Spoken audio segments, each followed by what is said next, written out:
Starting the stream. And starting the stream. All right, Miles, you say something now. Something now. And Seth, you now say something. I will allow the words to proceed from my talking orifice. And now we wait. That just sounds so wrong. Well, there are multiple orifices. That's the talking orifice. I will allow the words to proceed from my talking orifice. And now we wait. That sounds like a great That just sounds ringtone. so wrong. Well, there are multiple orifices. That's all right. So we're good there. The stream seals are working, boss. So we're good there. Seth, you had emailed a note a while back, a news article about AI writing fake news, but that's not in your list here. Do I need to go pull that? I can. I don't even know where that would have been. The topic was like a great topic for our show next week. I'll just search everything. I can look for it. I don't know. I got it. Like I say, I don't know where. I don't know if I still have that or. Oh, and one of the emails you have is one you read last week, I think. Oh? Yeah. Which one? The one, golly, I can't do two. I can barely do one thing at once. From Allah. Don't think so. Because he specifically mentions 305, where I was talking about no feedback. Well, I mean, it's weird. Wait, I don't see 305 mentioned. No, well, the topic. So I got that email October 10th, and the last show went out October 11th. So not possible.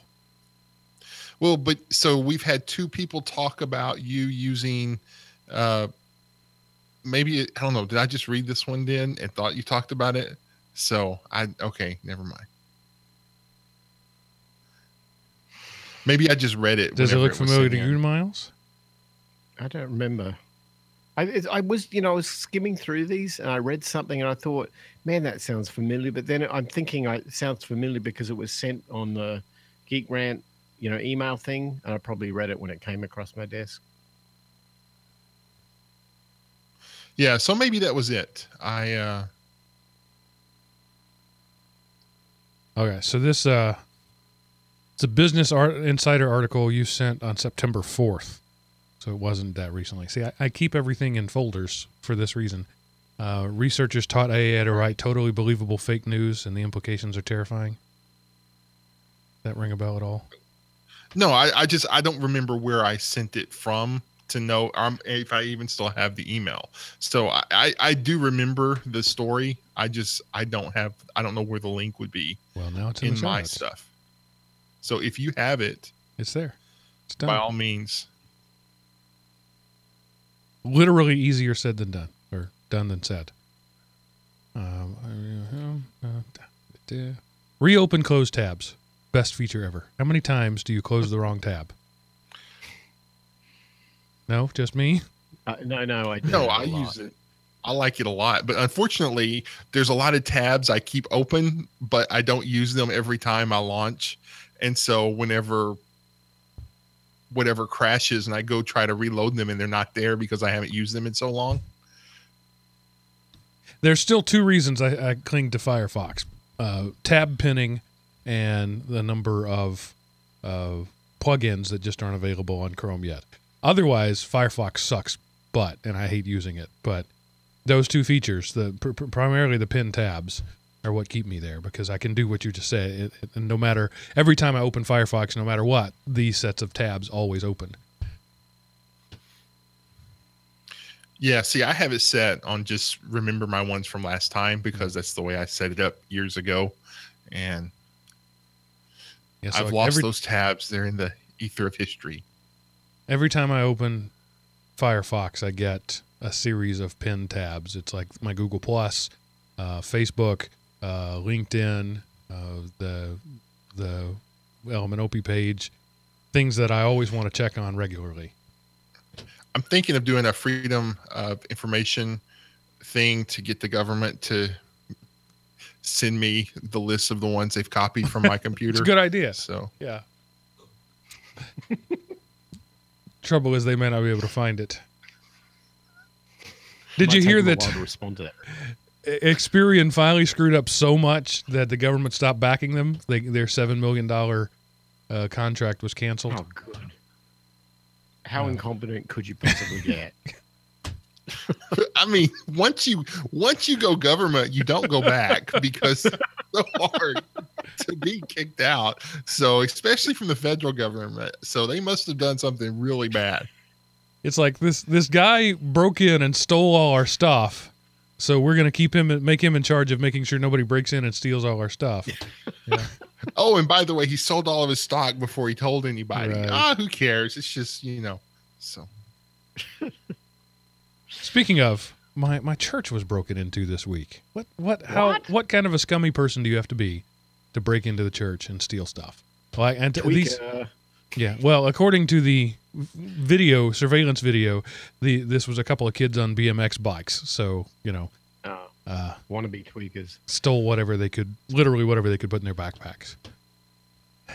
They tried to steal our 24-inch MacBook that we run the video on, but couldn't keep balance on his bike while carrying it, so he had to put it down. Idiots. Anyway, enough about that. Let's do some other inane stuff. All right. Anything else before we start recording? Nope. Oh, crap. Begin your recording devices now. Yeah. Gotta launch it first. Seth, you were way out of practice. It's not. We just did this last week. I don't know. I don't know what I'm thinking. Okay, I'm recording now. I was out doing some physical labor today and got more than a little bit sweaty. And my wife said, "Are you going to shower before your podcast?" And I said, "Why? They can't hear me over the internet or smell me over the internet." I don't wear any pants. Yeah. Okay. How do you know? This is actually a semi shirt. It only comes down to the nipples. You don't know. All right. Making a marker, starting a show, and go. Hello, everyone, and welcome to the GeekRant, episode 306. The robots are taking over! Recorded October 15th, 2017, and brought to you by Element Opie Productions. ElementOpie.com. Welcome back, ladies and gentlemen, to Drive Time Radio for Geeks. I am your host, Mark, the Sultan of the Soapbox Cockerel. Joining me, Soapbox Cockerel. And joining me this week, as always, are your two stalwart co-hosts, Seth, the Gooey Kid Anderson, and Miles, the Aussie Engineer Wakeham. Hello, gentlemen. Hey, Mark, and welcome back, faithful Opiites. Glad you could join us. And the drive time hits a stumbling roadblock there on the intro, but we're moving ahead, 80 mile an hour. Crushing rookie mistake. I put a mint in my mouth just before I started. I don't know why I did that. No idea what I was thinking, but I had to stop there twice and like shift it from one side of my mouth to the other, and it broke up my whole patter. I couldn't do it. Never do that. Now you're gonna be listening to me go as I suck this thing. So, it's bad radio, rookie move, bad host, no cooking. So what is the Patreon level we need to get at to keep that from happening? Oh, that's a good idea. Once we reach $10 a month, only two of us will, be sucking mints. Once we reach $20 a month, only one of us, something like that.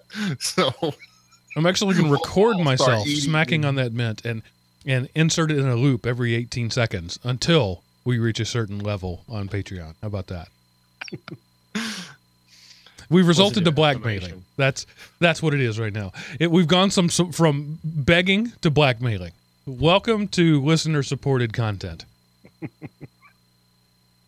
It could be one of those call-in shows where, everyone's calling in to give donations all the time. Oh, man. I wouldn't listen to that. I wouldn't want to put it on if I wouldn't listen to it. Fun times. So an interesting thing happened to me this week. There's a bit of a backstory here, but I've got the mic and you can't do anything about it. So here we go. A friend of mine works for an architect firm, construction company, sort of a, general purpose, tear stuff down, build stuff up company.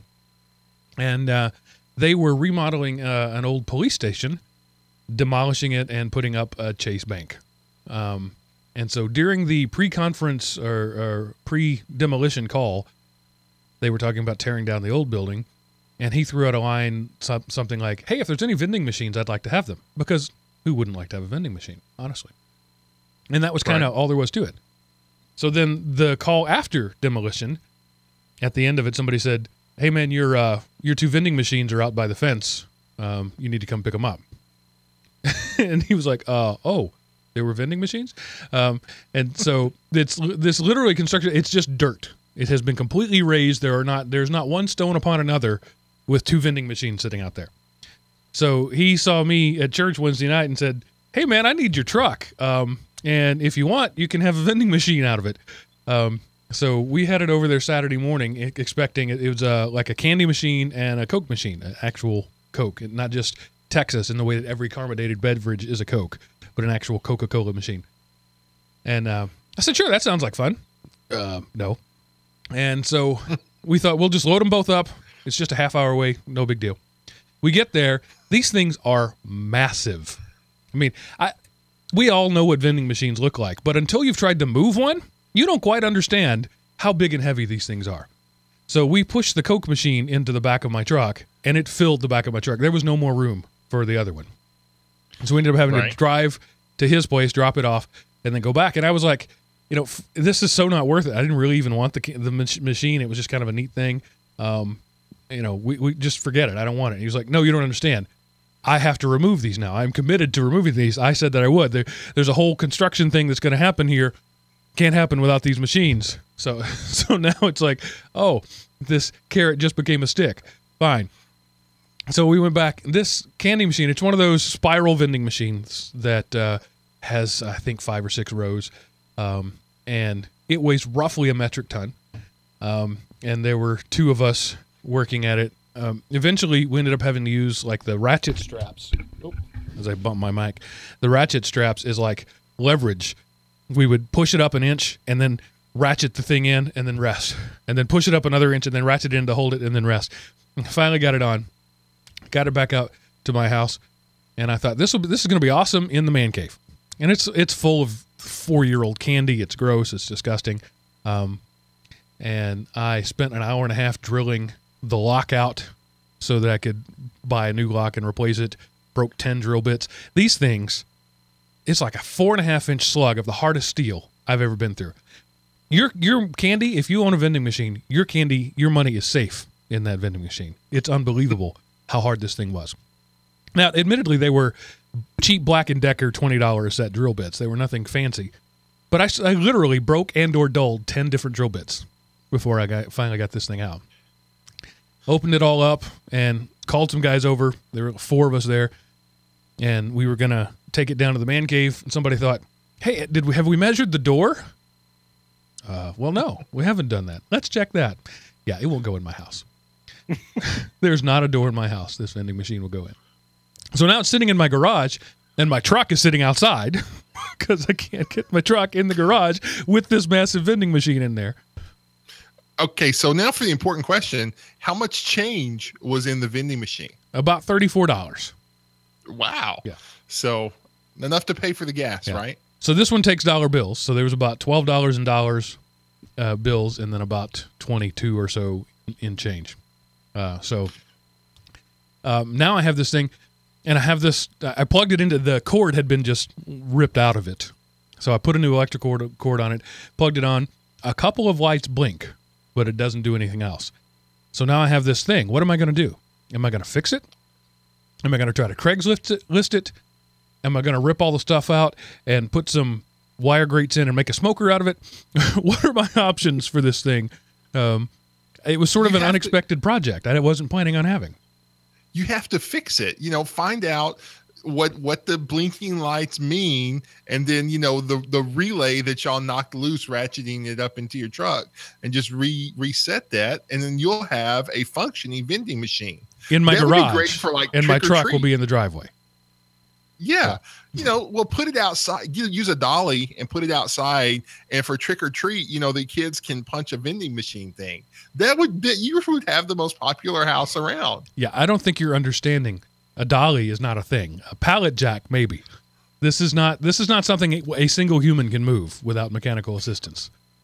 Okay, fine. You convert the garage into sort of like just a little El Cheapo haunted house that they go through to get to the vending machine that they press and get candy. It can be a quest, and kids will love it. You will be the coolest house ever. And then next year, you can sell it to somebody else. And that's how you get rid of it. You're creating demand. Yeah, but I don't want to park my truck outside for a year. So that's the thing. I want to.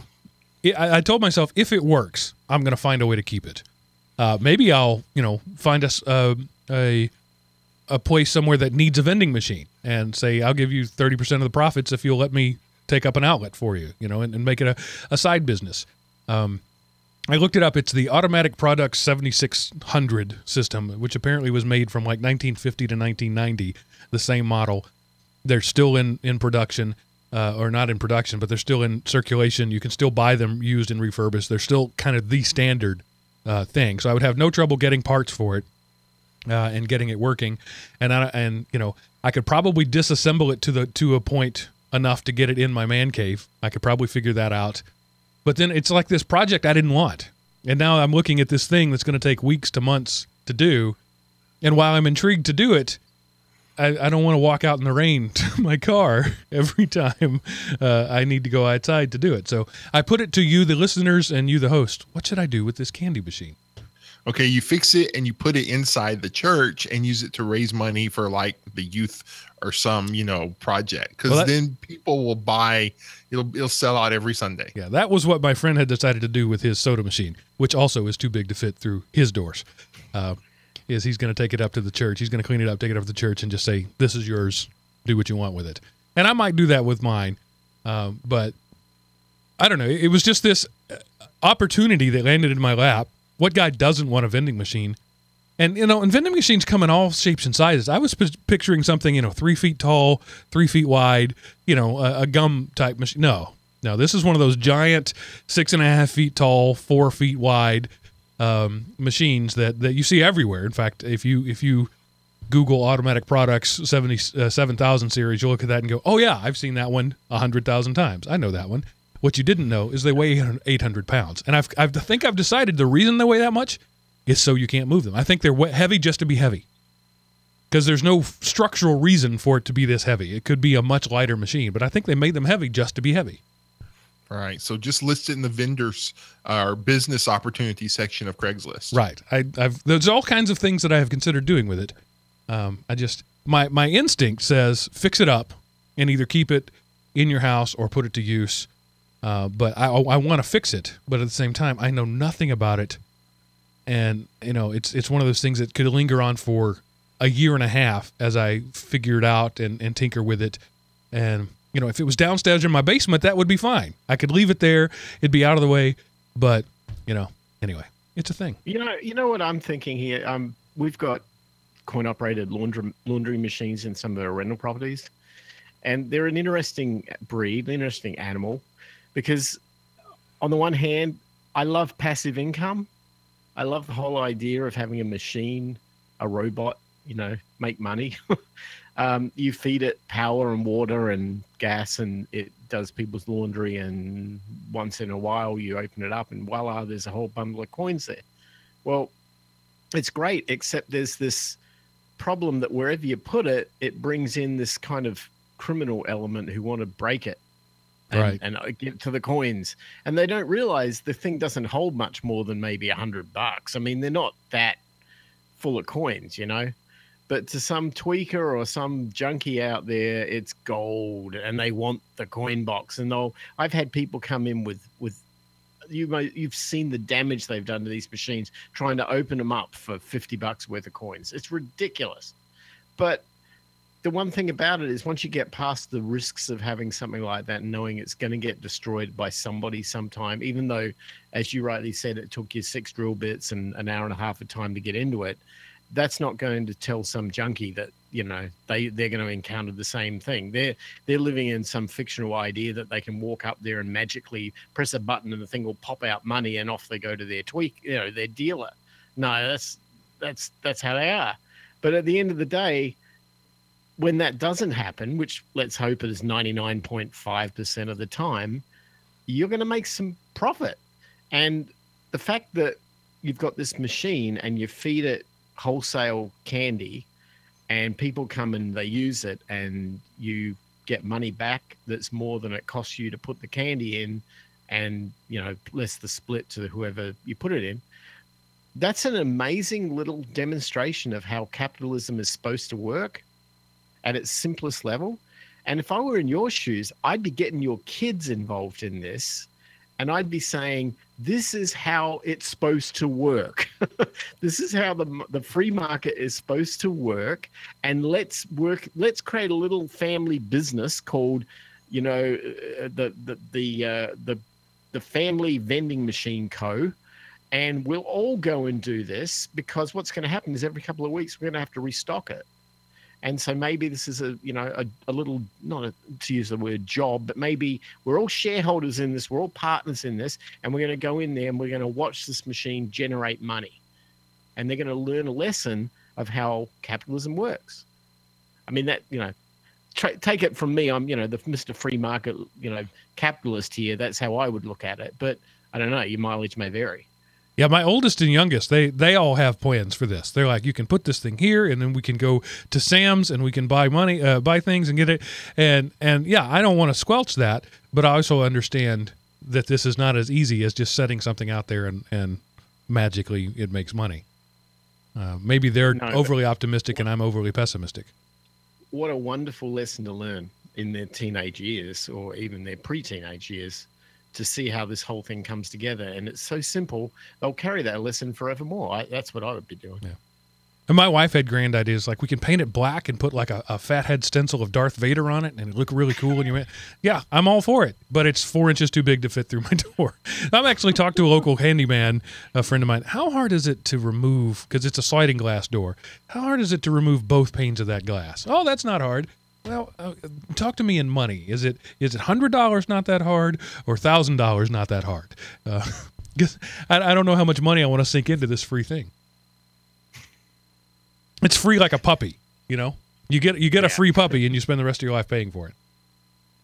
All right, I didn't mean to spend 15 minutes on that, but it's just it just happened. I mean, just today I was working. I managed to get it sort of working. I mean, like I said, lights come on, it buzzes a little bit, but it doesn't do anything else. It's got to be something super simple, like a breaker that's tripped, or you know, a fuse or something like you said, something that in shipping got moved around. But I just can't find enough technical. It's either too technical, like I can find the actual wiring schematic that shows that this resistor goes to this diode, or I can find a very cursory put money in here, candy out it comes out here. I can't find anything in between, at least in the hour or so I've spent searching for it. And the people with the information, rightly so, guard that information, because that's a business for them. There's a good business to be had repairing these things. And so I found a couple of places that repair vending machines, but they're not interested in talking at all. It's like, you know, service fee, I'll come out and look at it, but I'm not interested in sharing my knowledge. Have you contacted the company yet to see if there are schematics or something they give or will provide? Well, no, I haven't. I mean, I just got it yesterday. It was over the weekend. But the actual company that made not the manufacturer, but the reseller, went out of business in like 1993. This thing is old. I suspect, and I'm basing it strictly off the serial number, I think it was manufactured in 82. Cool.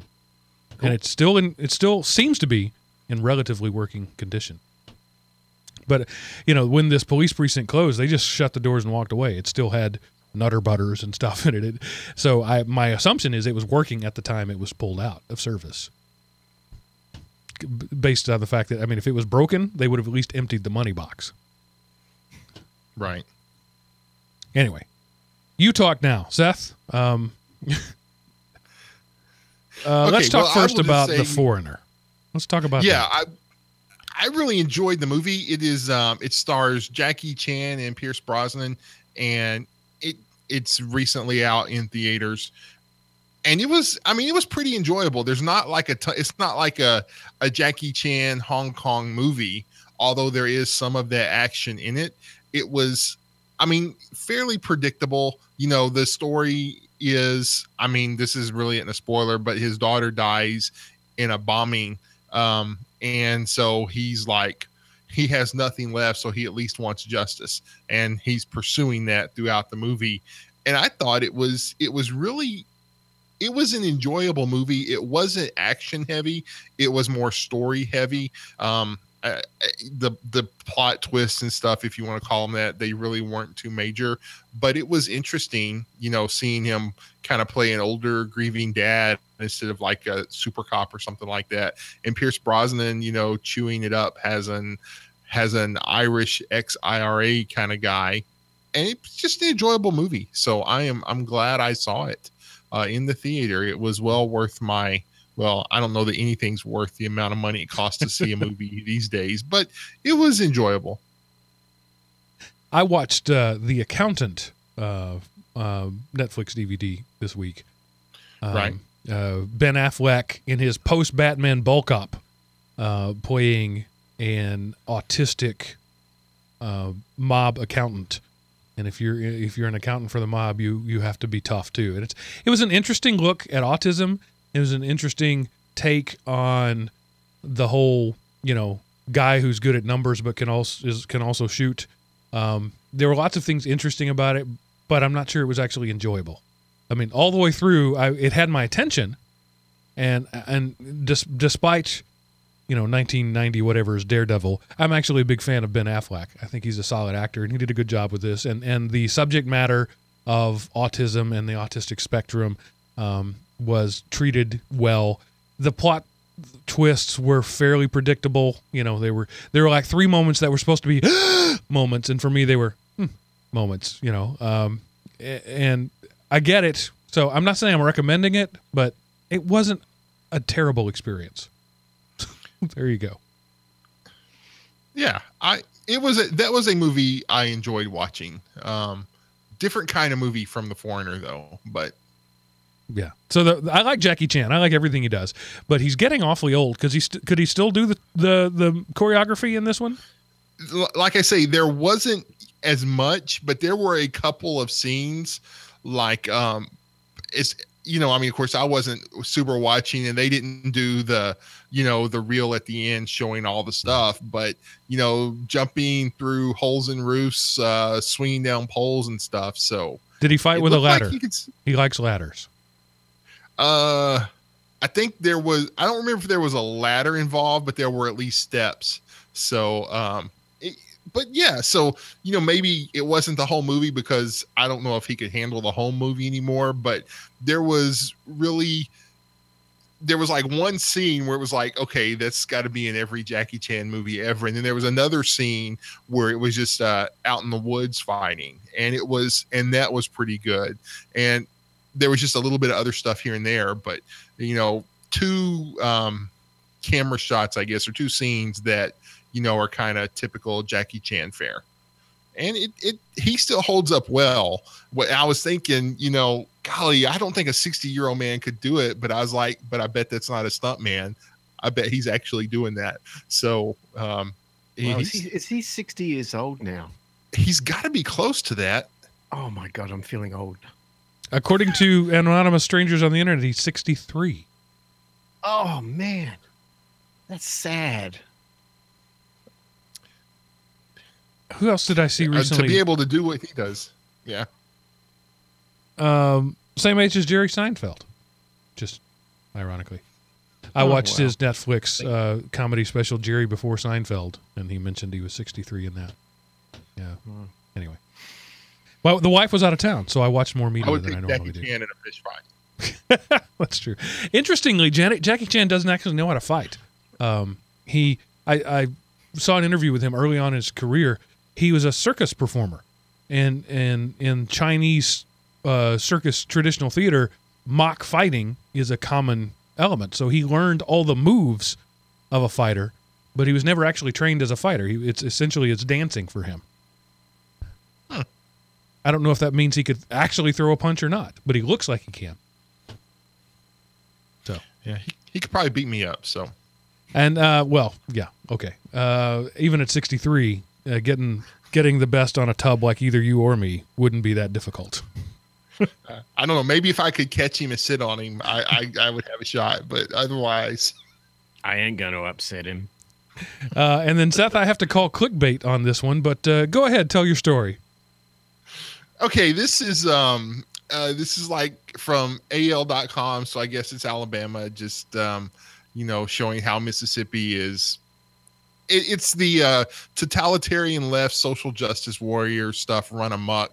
There's a school district in Minnesota that is pulling To Kill a Mockingbird from its reading list because it makes people uncomfortable. They're not pulling it from the library yet, but they're taking it off the reading list because it could possibly make people uncomfortable.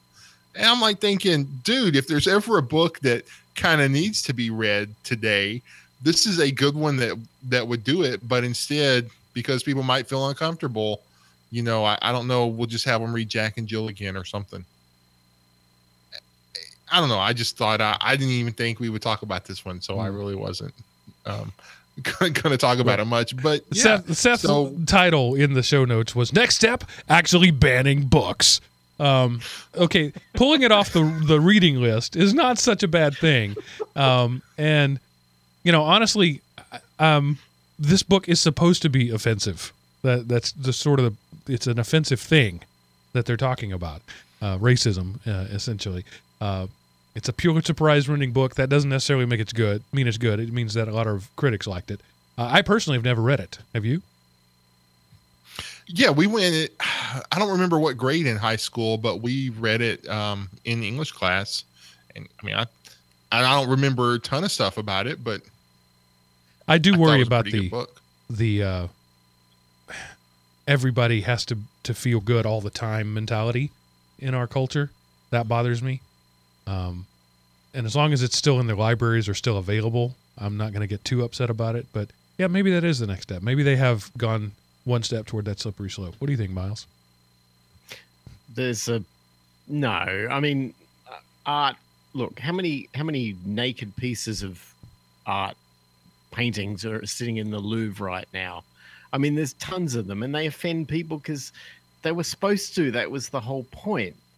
Art is supposed to shake you up a little bit and make you think and take you out of your comfort zone. It's what art is. So if you treat it as a book, as a piece of literature, as an artistic statement, I don't see why you would want to ban it. That's just me. If you treat it as the content is upsetting people because it's hate speech or it's whatever, well, yeah, I guess you can have that discussion, but I don't think this book falls into that category, does it? Don't know. It is a book about kind of racial injustice in the segregated South. So it's still, you say, okay, if segregation is not official today, but it is still something that is very much, even though the book is 50 years old or something now, it is still a topic that is hot and heavy in American culture today. So I don't see how reading this could be a bad thing for anybody. Right. Yeah, but I'm with you on that. These are people who are taking down Confederate war memorials because they're offensive. It's that whole sense of if anything could offend anybody, it can't happen. Yeah, and banning actual historic flags because I get offended by it. And I mean, and it's not just, come on, people, grow up. Yeah, it's interesting. I mean, look at what Germany did post-Nazi era. I mean, they banned everything that had to do with that whole period of time. It was like they wanted just to black it out. And even to this day, it's heavily policed. You can't do certain things in the street that might even bring back memories of those times without creating, you know, an offense that could jail you. That I don't know. I don't think that you can block off history. It's what happened. It might not be something we like, but we have to accept that it happened, and ideally we have to learn from it so it doesn't happen again. But to try and pretend it didn't happen kind of defeats the purpose to me. You'll never learn from history if you don't even acknowledge that history happened. Preaching to the choir. Yeah.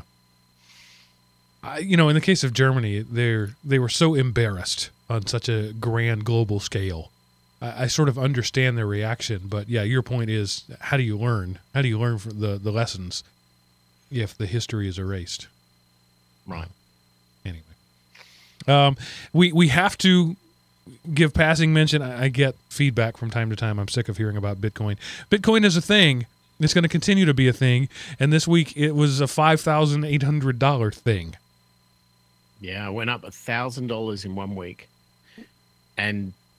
But okay, so there are people who speculate in Bitcoin and they buy and hold them. And there's people who use Bitcoin and they want to transact with them and they want the network effect or what it does. And I think that both groups right now are cheering for the win here, because on the speculators are making a buttload of money on this stuff right now. And the people who want to actually see Bitcoin become useful as a trading currency or as a trading tool, the Lightning Network is coming online gradually. And what we're going to see is we're going to see eventually, instantaneous transactions or close to that. And here's the thing that really amazed me about this price jump. It's always been sort of like when you just sit below the 5,000 mark, there was always this sort of reticence that it could not get the Bitcoin price over the line. It was sitting there at 4,000 and something for 3 months or whatever. It felt like 3 months, and it would not get over the line. And the second it hit 5,000, it just went to the moon, because people no longer felt like they had to hold back. It was almost like they had a snipe bid to buy it if it went over 5,000 or something, and boom, off it went. But meanwhile, this has been the big week of hearing over and over again, particularly from Jamie Dimon of JP Morgan, how Bitcoin's a fraud, Bitcoin's dead. If you trade in Bitcoin, you're a criminal. I'll fire anybody in my company who trades in Bitcoin, yada, yada, yada. And meanwhile, pa-ding, off it goes to the moon. I think this is a sign that the old dinosaur and prehistoric ways of banking will eventually see the end of their day. So, hey, technology, crypto for the win. I predicted this a few months ago, that there would be that psychological threshold of 5,000, and then it'll rocket past that, and it'll happen again about 10,000, and it'll happen again. We humans put artificial emphasis on certain numbers, and 5,000 was that magic number. And now that we're at 5,000, 6, 7, and 8 will come quickly. That's my prediction. I think so too.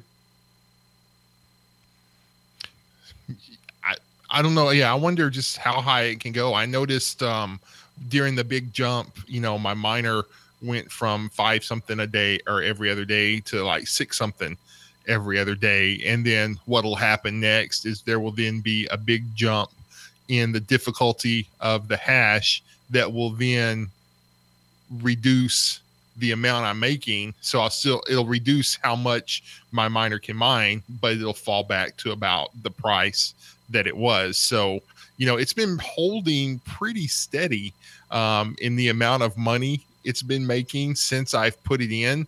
There's a blip when you get a huge price run up, but then it comes back down. And so as the mining gets more and more difficult, obviously I'm not mining as much, but it is the value increase is offsetting the difficulty increase. And so it's still producing, roughly, I mean, that's not exact, but it's still producing roughly the same amount of fiat currency, even though it's producing less and less Bitcoin, every week or so whenever they refresh the hash rate.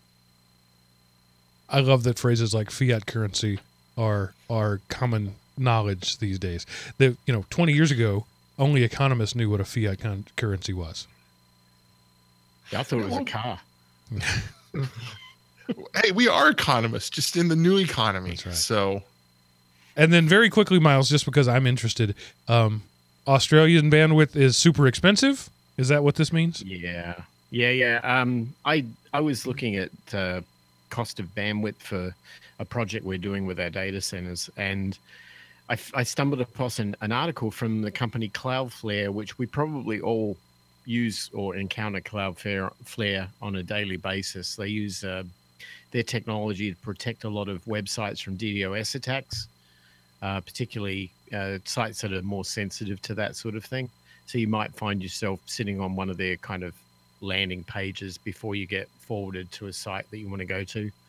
Well, this company in 2015 did a study of bandwidth. I guess bandwidth's obviously a big thing with these guys because they're protecting these clients from DDoS attacks, and it's their bandwidth which is doing it. So they were looking at everywhere in the world where bandwidth was being sold, and what is the actual price of bandwidth on a sort of a per byte or a per megabyte kind of basis.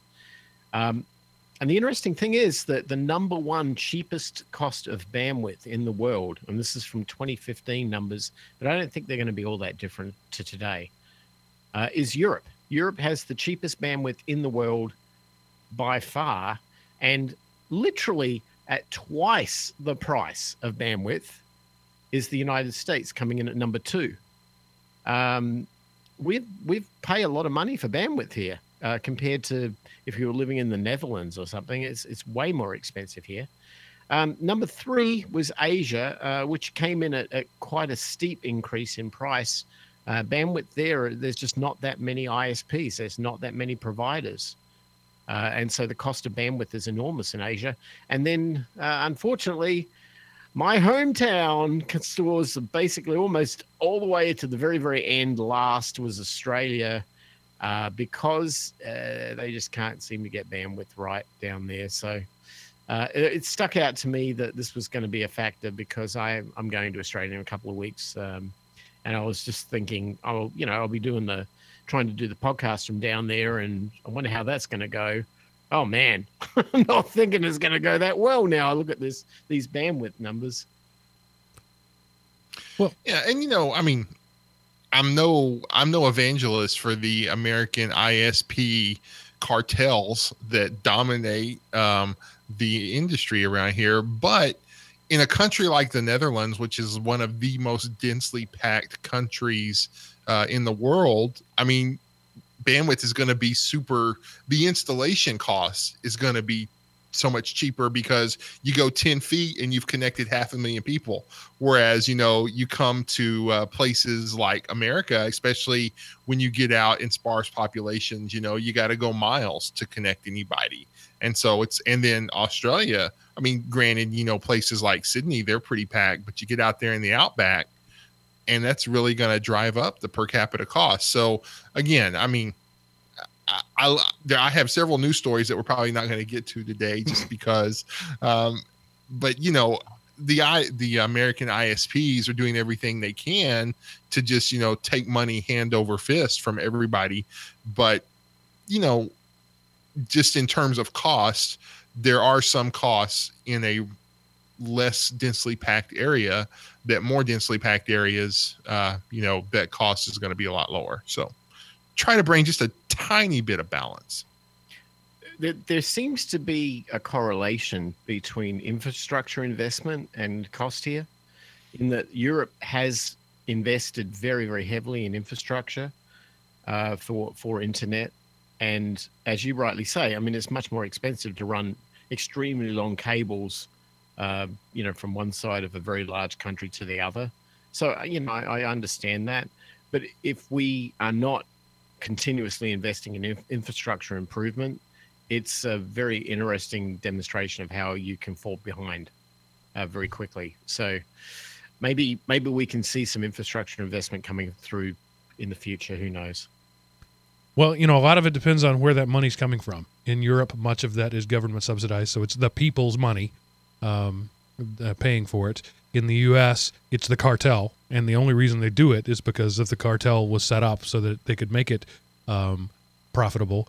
I'm guessing, based on just the factors of the way things are, not knowing anything about the Australian political system, I'm guessing it's almost all independent contractors, because at this point, none of them, it's not worth their effort to do it. Does my guess hold true? No, not really. There's a long history in terms of infrastructure. Originally, Australia's telecommunications was public-owned state agency called Telecom, and they were responsible for running copper wire underneath the city of every city, and then interconnecting those into big transformer-based exchanges. That we used to have one at the end of the street when I lived there. And they eventually got privatized into what they now call Telstra. And the deal was that Telstra, as a private company, was still the, quote, owners of the copper underground, and that they would lease out use of it to other private companies to enable competition.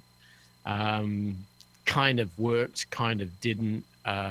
In the end, Telstra was still the most dominant provider, but again, did not invest in their own infrastructure. And eventually the government stepped in a few years ago with a thing they called the National Broadband Network, or the NBN, which was a disaster because it was a highly politicized thing that was only supposed to cost a small amount of money and ended up costing, $75 billion. And it was supposed to replace all that cable with fiber. And they did, but not necessarily everywhere. And it's been years and years and years of just constant frustration for people to try to get connected to that fiber. And consequently, it's a perfect example of government should not be involved in what could be better done by the private sector, even though they might want to control the pipes. In a country as big as Australia, you can't do that. You probably can in Sweden. You probably can in the Netherlands. You probably can in France and Portugal. And that's probably why they get a much better result. But can't do that in Australia, and certainly can't do that if the government's in charge. Yep. Governments, by and large, don't make decisions that are good for their subjects. No, it's just the way it is. A lot of people who live in what we would call socialist countries, and Australia is like that. It sounds really, really good when you don't live there, how you can present it like, oh, everybody gets free education, everybody gets free healthcare, No, they don't. They get a low-grade rationed version of the lowest common denominator solution everybody gets, whether you like it or you don't. And it's not good. It's not good. And it's only when the private system comes in to provide different levels of service. If you're willing to invest more money in something, you can get a better quality of service. Then you start getting at least something that's halfway reasonable. But even if you don't want what the government's offering, you're still paying for it. It's in your taxes and so on. So bandwidth and internet connections is just one example of how, it doesn't work, how dysfunctional it doesn't work. The medical system, it's okay, you're not going to die if you have a car accident, but you're going to get kicked out of that hospital bed way ahead of time because the next guy needs it, and we've got to ration out service. There's no such thing as getting a true private cover there that actually will give you benefits. And I'll probably get a lot of flack, but I've lived in all different environments of how this is implemented, and that socialism system, it sounds real good, but it ain't. Yeah. At least not in that implementation. All right, I don't want to go too far down that road. That could be a whole show in itself. Has been a whole show in itself. Yeah. But I want to move on a little bit to some of our listener feedback. Judy asks some questions, and Judy is remarkable in a couple of ways. One, she's a female listener. I didn't know that animal existed. Congratulations, Judy. You may, in fact, be a unicorn. Secondly, she's doing stuff. She's not only a woman, but she's doing what needs to be done on her own dime, and that's awesome. So she says, I've committed to provisioning about 20 computer seats in 2 separate locations for Lakota tribe kids in Allen, South Dakota. It's considered the poorest place in the U.S. I'll be supporting the project remotely. My goal is to give them enough power to get online educational resources, mostly browser-based, LibreOffice document editing, a few games, Netflix-type streaming, and maybe a Wine-type emulator.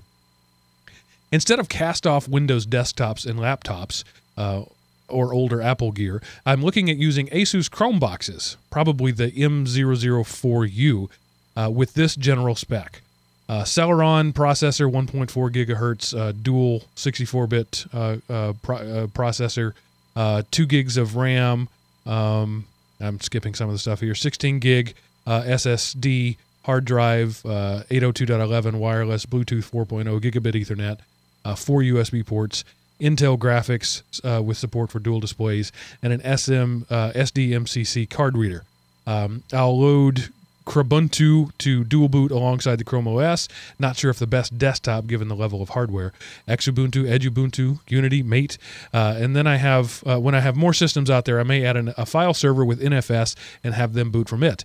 But they're anxious for it now, and I can get them these systems configured fairly fast and inexpensively. I was looking at the Raspberry Pi, but I'm not as familiar with it. I've read case studies where they're successfully and inexpensively deployed as desktops and laptops. Okay, supercomputers.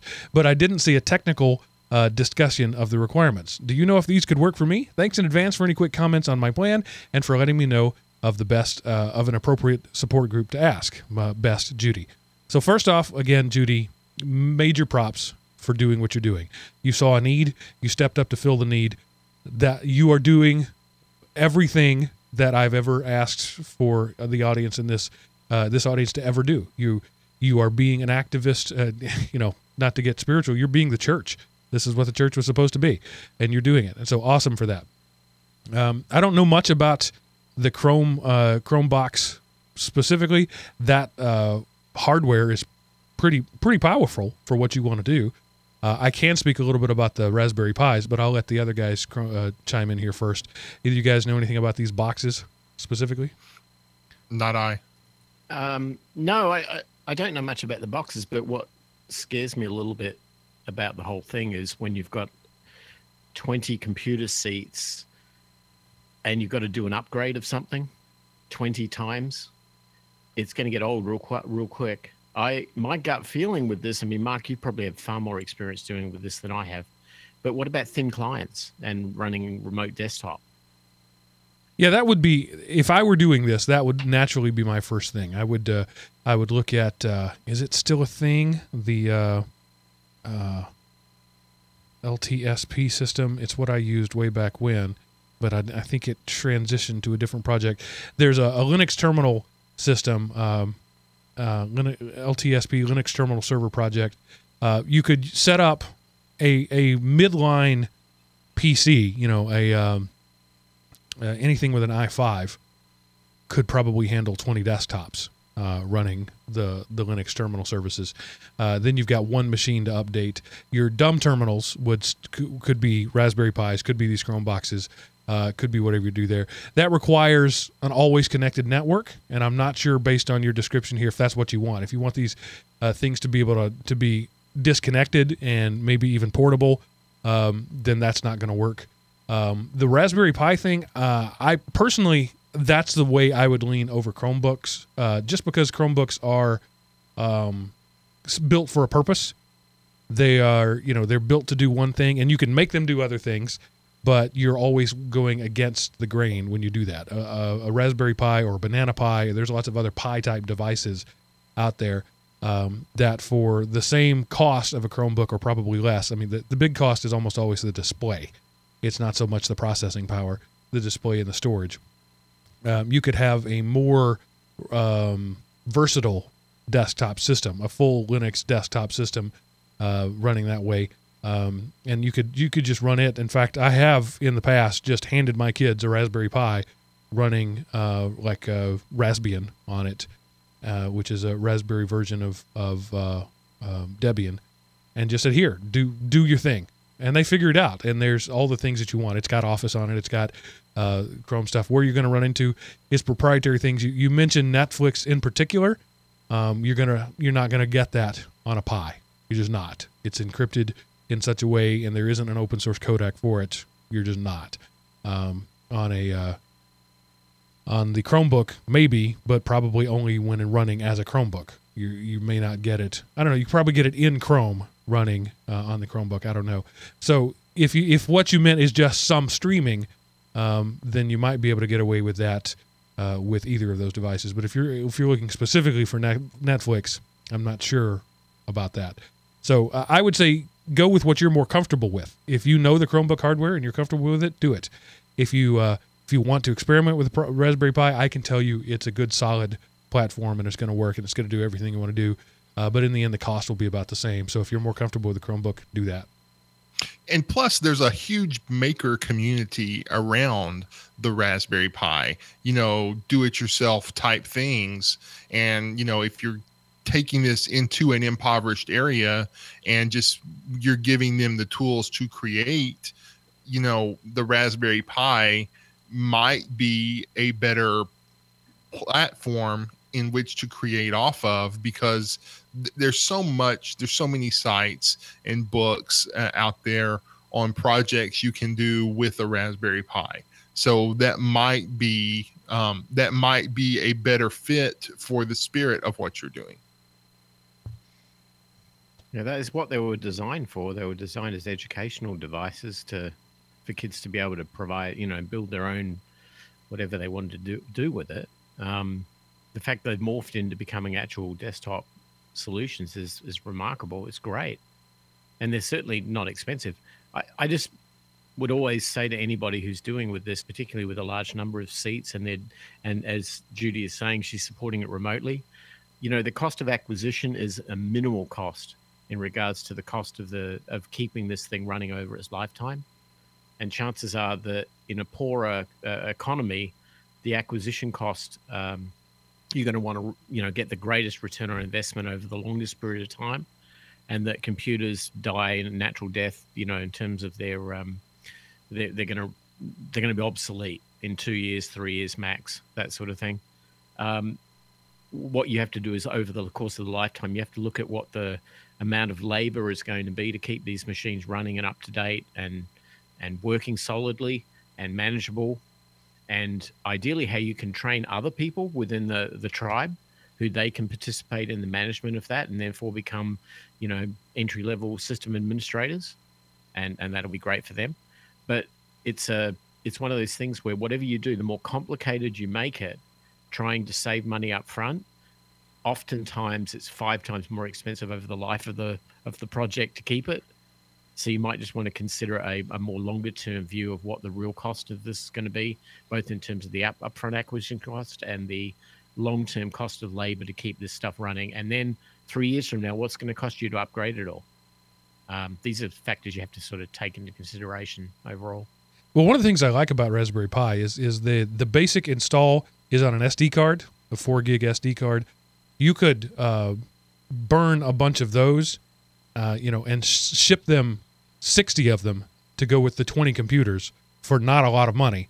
And if one burps, they just pop that SD card out, pop a new one in, and you got essentially a clean install on a new piece of hardware. Then they can send you in an envelope for 20 cents, or whatever. I don't even know what postage is. Everything I do is electronic. Send you the SD card back, and you can then tweak it.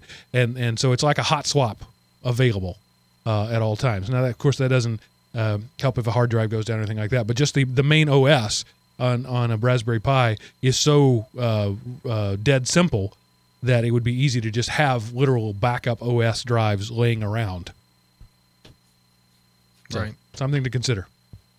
And also with a Raspberry Pi, if the board burns out, if somebody mistakenly overpowers it or something like that, it's a $30 fix as opposed to a Chromebook where it's going to be replacing the whole unit most likely. So those are our thoughts, but basically, once again, good on you, Judy. Thanks. If there's anybody in our audience who would like to help out financially to this project, let me know, and I'll put you in contact with Judy. Maybe she doesn't have to do this by herself. And moving on, Ala says hello, says, hi guys. I was intending to give feedback for the show too many times, but procrastination. And Mark got me with his no feedback back from listeners rant. I had too many, but you forgot about that. What about this? That's a good point. What about, but I never wrote them down or sent them. I have some movie recommendations and audiobooks for you. Some are relevant for the show topic, and some are not. The show is awesome, and it keeps getting better, and I cannot thank you enough. I'm even going back and listening to old episodes, sometimes watching them on YouTube. Lately, I watched Mark's video on editing the show, and he mentioned an audiobook he was making at the time about podcasting, and I wonder where I can find that. Before I was going to try to be in the live stream and join the chat as Allah and participate in the conversation, but I changed my home and the network speed is so slow that it doesn't allow that.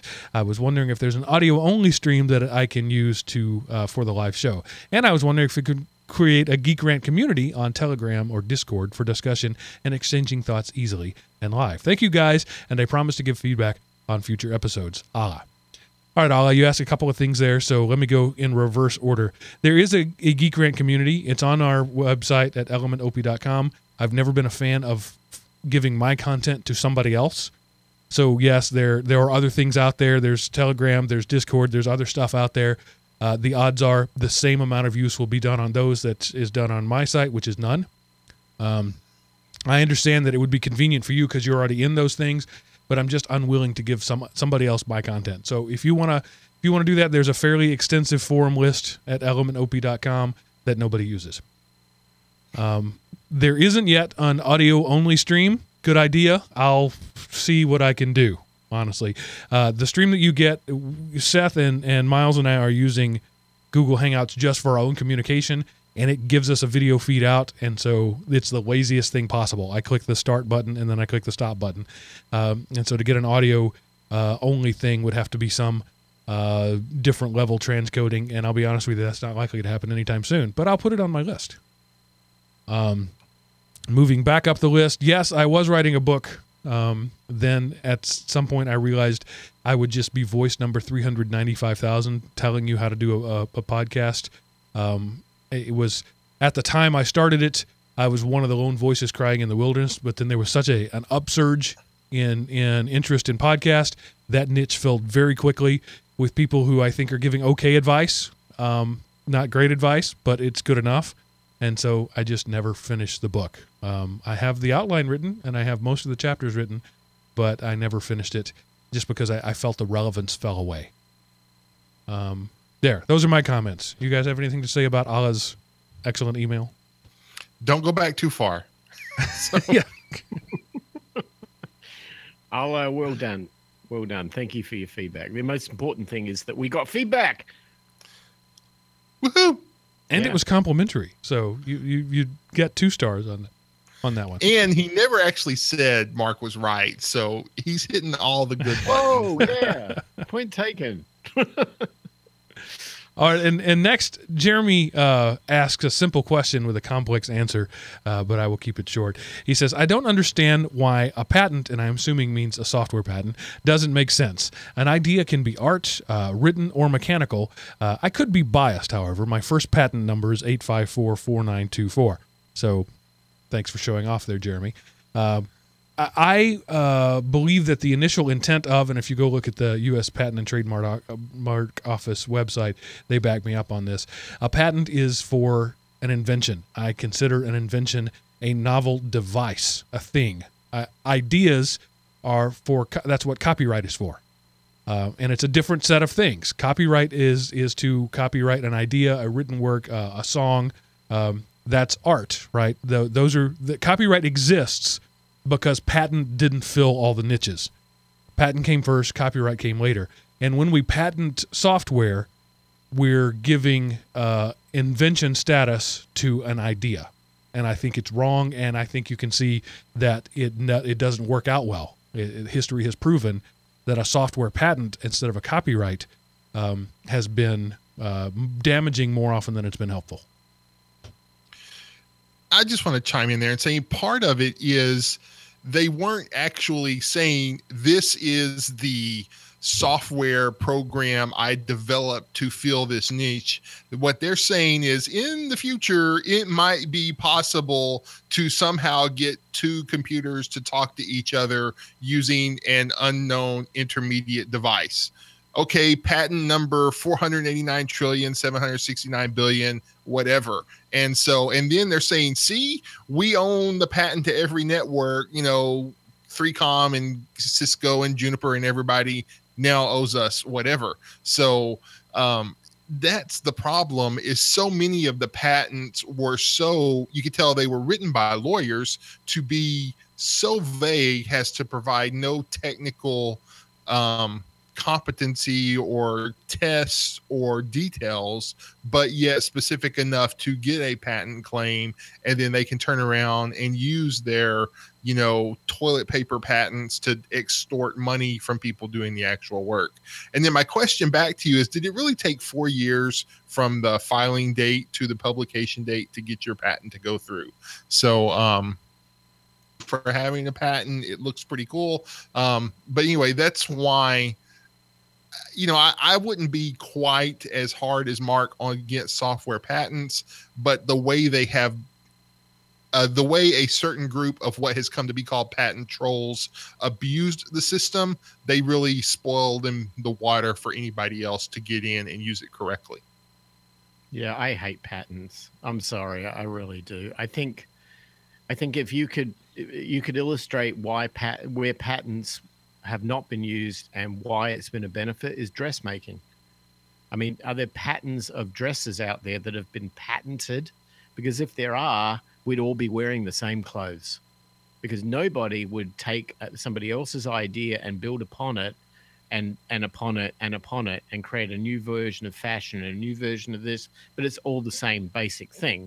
If we have patented dressmaking, we'd all be wearing the same clothes. And as far as technology goes, everything is leveraging off something else. No one builds a computer from chips each time. We leverage on somebody else's stuff. And if we're in any way restricted, whether it be financially by licensing or whether it be legally not able to do so, or somebody's trying to create a monopoly and control it, I guarantee we would not be where we are today in terms of technology evolution. So for all of those reasons, I don't like patents. But I do understand people who invent something need to be rewarded financially for it, and they often use patents as a mean to try to justify that reward. But the spirit of it, it's been so abused and so it's just been destroyed, in my opinion, that at some point not having them seems to be the better option. There you go. The small, medium, and large response.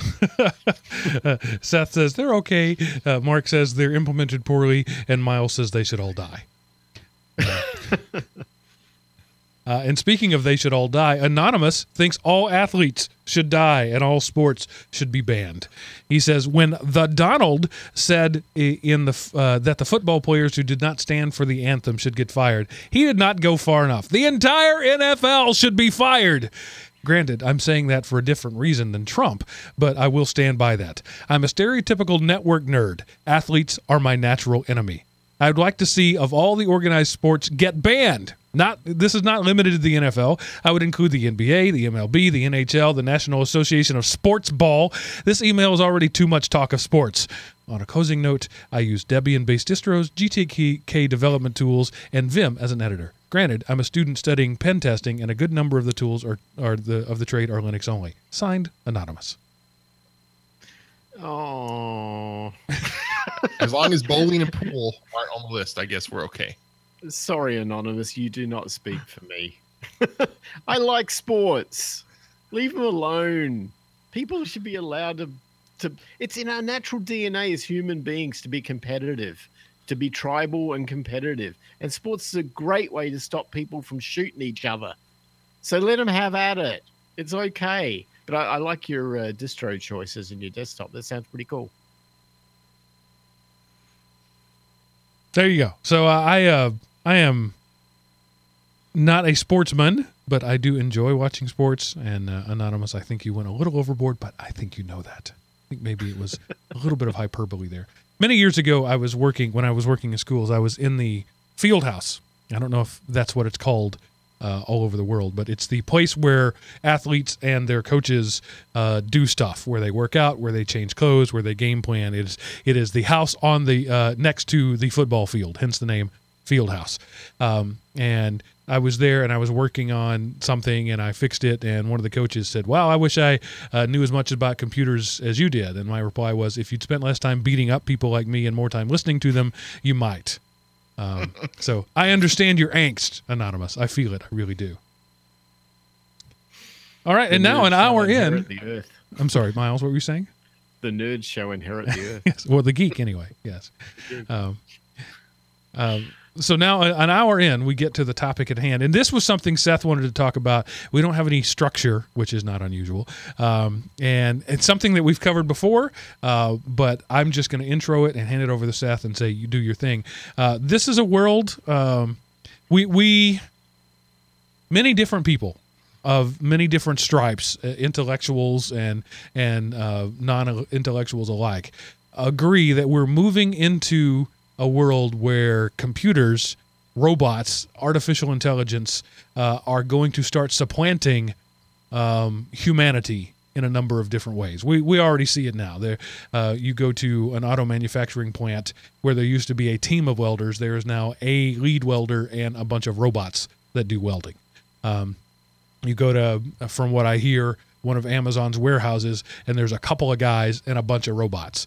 I was watching something just yesterday about the air traffic system, and this was talking about luggage. I think it was in Dubai. They have this huge luggage handling system, and the people are only there to keep the machines running. The people don't handle luggage anymore. There's not a luggage handler at this place. There are technicians only. So yes, at some point in the future, I think we all agree that robots are going to displace many jobs. And so that is the topic of the discussion. Seth, go. All right. So this article, if you are interested, is a Business Insider article dated August the 29th of 2017 for our not way back time machine hops. But so here are a couple of talking points from the article. It's too long. And, let's face it, the TLDR crowd is strong in this podcast. So a few talking points. Researchers have used AI to develop software that can write extremely believable fake online reviews. This tech is a major threat to sites such as Yelp and Amazon and the businesses that rely on them. And it hints at a worrying future where AI is capable of writing sophisticated text, undermining public trust and spreading fake news. So the reason that this is such a big deal is, let's say I own a business and across the street there is a restaurant. I sell pizza and they sell pizza. So I'm going to go out, I'm going to hire 10 guys to write fake reviews about the bad pizza place. Okay, well, I've got to pay them money to do it. But what happens if I can rent this software, and how easy is it to generate, an email address and, create a Facebook account for that and just do random posts, copy and, click here to see what happens next. And you start doing that for a while. And, how many Twitter accounts are even real anymore? So all of that stuff. And then now the price for generating bad reviews on your opponent's site has become so cheap that anybody can do it. And companies like Yelp that try to get, or Foursquare or anything like that try to give ratings, that they become pointless. I've once read an article that said in the future up to 50% of reviews will be fake. And when I read that, I thought, what makes you think it's going to get so much better than it is today? And it's just going to be easy to, it will make the review meaningless. And if the reviews are meaningless, then the small companies that only sell through Amazon or eBay or whatever will, how they can be swamped by, the big companies who can, turn their AI attack dogs and, give, tiny widget company all 1-star reviews while mega widget company gets 5-star reviews. And the next thing you know, mega widget company is all that's left. And so their prices triple and their quality gets cut in half. And it's the zombie apocalypse. And we welcome our robot overlords. So anyway, that's enough summing up. Go, Mark. I'm going to hand it over to Miles first. Miles, your thoughts? Welcome to the robot overlords. There's two parts of this, isn't there? I mean, there's the part where you've got robots doing things automatically that humans would normally do, and in this particular case, doing it for nefarious reasons, but controlled by a human. I mean, ultimately, right? Then you've got the robots that will take your jobs because you're doing something that a robot can do better, and the robot will work 24/7 and do it without error. And then you've got the social impact of all of this, whether it be the social impact of we can't trust anything we read because a robot wrote it, or I can't feed my family because my job got taken by a robot. And I guess I look at the whole thing from a holistic point of view. The thing that's the underpinning thing about this is there's been a lot of people lately who have gone public about how robots are bad and robots do bad things to humanity, and humanity will collapse because of robots. And, and then they're all spinning off into all of these theories like, oh, we need to create a universal basic income. You heard that one a few times around, right? And, that robots should be taxed. Because if people can't do the work, people still got to survive, and robots have took their jobs, and therefore, we'll tax the robot to feed the people. Communism, one word, really? You really think that that's a solution? I personally don't. I think that we've lived in a world of technology evolution since the dawn of time. We're just in a very fast version of it right now. And I remember back to when I first started working, there was a thing called the typing pool, if you remember that, in corporations. And they used to employ dozens and dozens and dozens of predominantly women who would go in and touch type off things like shorthand, which used to be a thing that secretaries did to dictate, meeting notes and things like that. Today, we have an actual recorder that does that work. Those jobs went away. And I remember back in the 80s, it used to be the word processor is going to put society on the street and put all of these women out of work and everything. It didn't happen, because when you create, human beings have this wonderful ability to create things. And the more time you give them to free think, the more they create. And we're going to be in a situation where for every job which is being taken by a robot, 2 more jobs will be created that we can't even imagine today. We didn't imagine the internet. We didn't imagine cryptocurrency. We didn't imagine all of this automation. I still remember the day where I had a street map book in my car, and I actually looked at a physical map and nearly crashed the car 5 times to try to get to some place that I didn't know about. I didn't have Google Maps telling me how to get there. I mean, we all probably remember those days, but because of Google Maps, maybe it put a lot of map makers out of business? I don't think so. I think they just transitioned. And I think that robots are not going to put people out of work. They're going to create more opportunities than they destroy. And one other thing, right around the corner, we're going to go into a world which is all about colonization, where we're going to be shooting off into other planets and we're going to be looking to colonize. And if you think there's not a job in that, you're mistaken. Because guarantee you can't put a robot on some planet you know nothing about because you don't know how to program them. So you're going to have to go there and build your own societies and terraform it and all of that stuff. Robots will do just fine. We'll do just fine. We'll evolve. Enough said. My take on it is very similar to Miles. There are so many jobs that don't exist anymore. The wheelwright who made wagon wheels, switchboard operator, the ice. There used to be an entire industry around gathering, cutting, delivering ice. Now we have machines in our kitchens that do it. Bowling alley pin setters, typesetters, fullers, people who made wool back in the day, thatchers who made thatch roofs. There's all I can, if I gave me enough time, I could come up with dozens of jobs that no longer exist. Lamplighters who lit gas lights that we don't miss. Blacksmiths, there are some of them out there, but we don't miss them. Those people lost their jobs to automation. They lost their jobs to technology.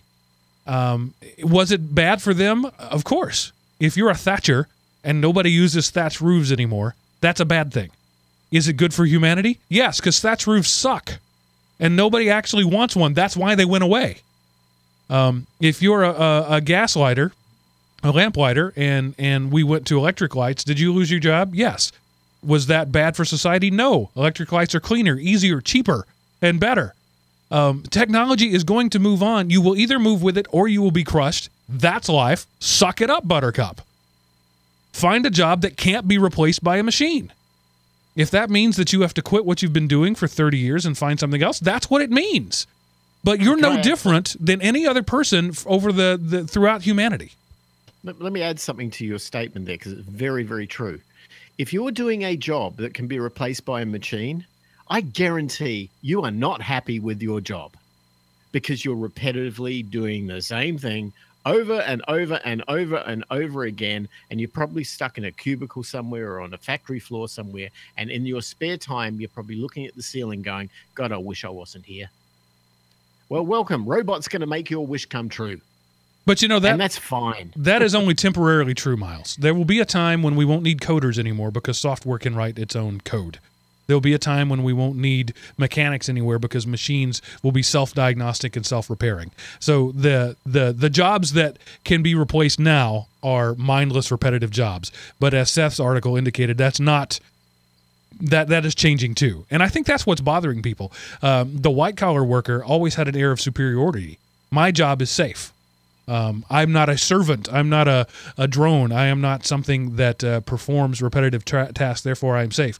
You're not going to be safe. AI will replace you at some point in the future. At some point, there's going to be an AI podcast host that does a better job than I do. We'll have a better way of communicating. Will sound better. Will organize his thoughts better. Won't stutter. Won't have any asthmatic breathing into the mic. This AI podcast host will be far superior to me, and I'll be a listener to it instead of a creator of it. At some point, the job that I do, the software analyst job that I do, software will be so smart it won't need me anymore. I accept that as a reality. I hope to outlive it if I can, but if I can't, I can't. But there will always be something that you can do to be productive. And there's always some way that you can earn income. And I don't think that taxing robots, I don't think that the government dole is the way to do it, just because it hasn't worked. It's been tried many, many times, and it hasn't worked. You could also say that capitalism hasn't worked.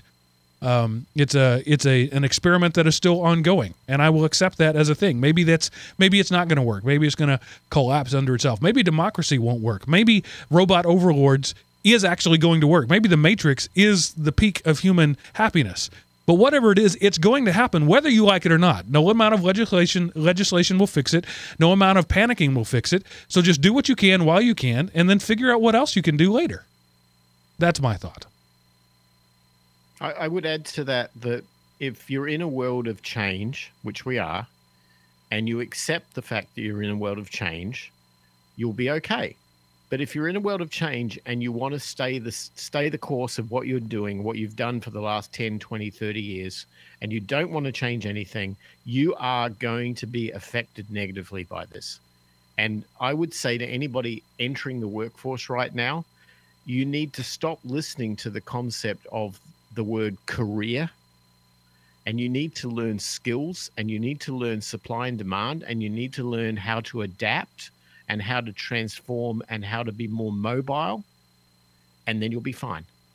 But if you want to do one thing, if you want to be that steel welder that from the age of 20 welded steel and at the age of 25 was pretty good at it, like a journeyman, at the age of 30 became a pseudo expert, got a really nice salary, got a union job, and that's what you want to do, and you want to ride it out for the next 20, 30 years, I'm sorry, buddy, you're not going to have 20, 30 years on that gig.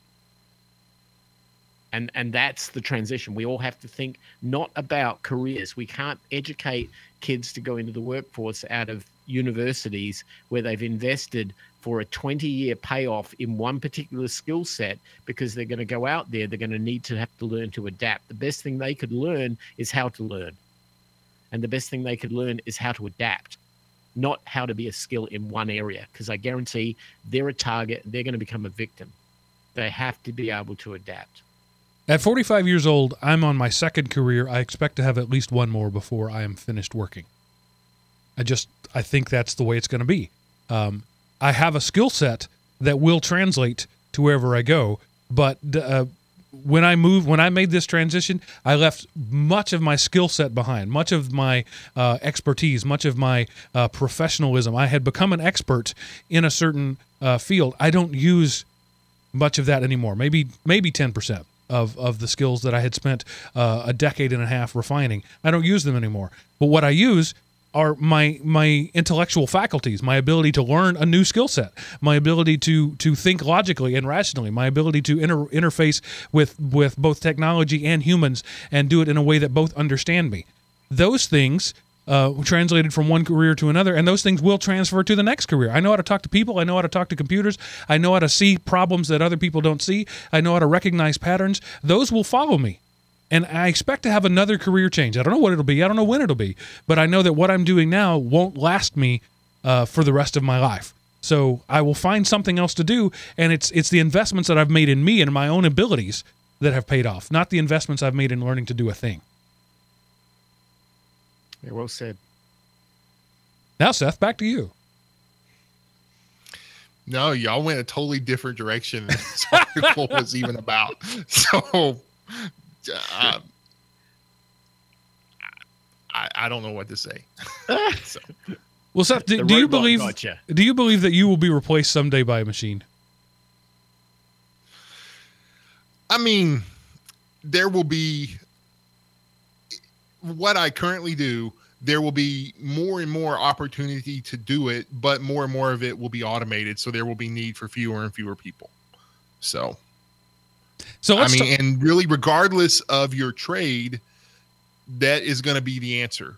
Whatever you do, even has computer networks increased, the number of computers increase, more and more of it is going to be automated, and with semi AI or whatever managing it, there will always need to be the human operators, but there will need to be less of them. In carpentry, more and more of it is automated. You need less and less people to do it. In farming, it doesn't take 100 people to feed 100 people anymore. It takes one person to feed half the country.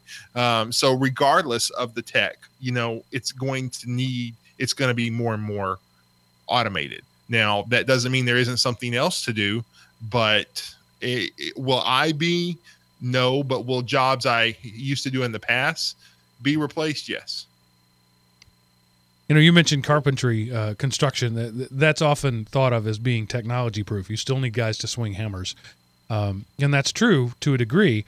I mean, one guy with an air-powered nailer can do the work of 50 guys with wooden pegs and wooden mallets back in the day. So that was a technology change that happened so gradually, we just accepted it. Nobody whined about the machine automation taking over the world of construction. But houses are built orders of magnitude faster with orders of magnitude fewer people today because of technology. Yes, that is technology displacing workers. That happened. That's a thing that happened. But because it wasn't a sentient AI, we just didn't look at it that way. The printer in your office right now replaced workers, replaced jobs. There were typesetters, there were printers. The printer used to be a job, and you used to write your copy, and you took it to somebody who then typeset it. And if you wanted something with color and with graphics, then that had to go to the graphics department. You used to have to send things out to a company and wait X number of days or weeks for them to return you your first 8.5 by 11 proof.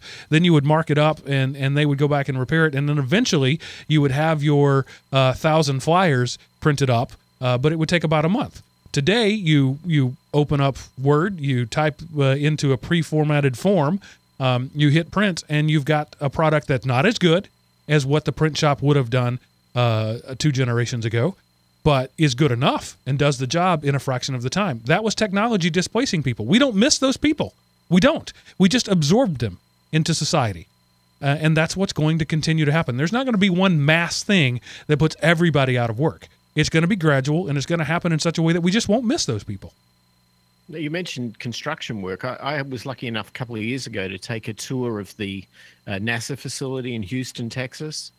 And there's an area that you go on that tour where you walk through what their research labs are working on, particularly for Mars colonization right now.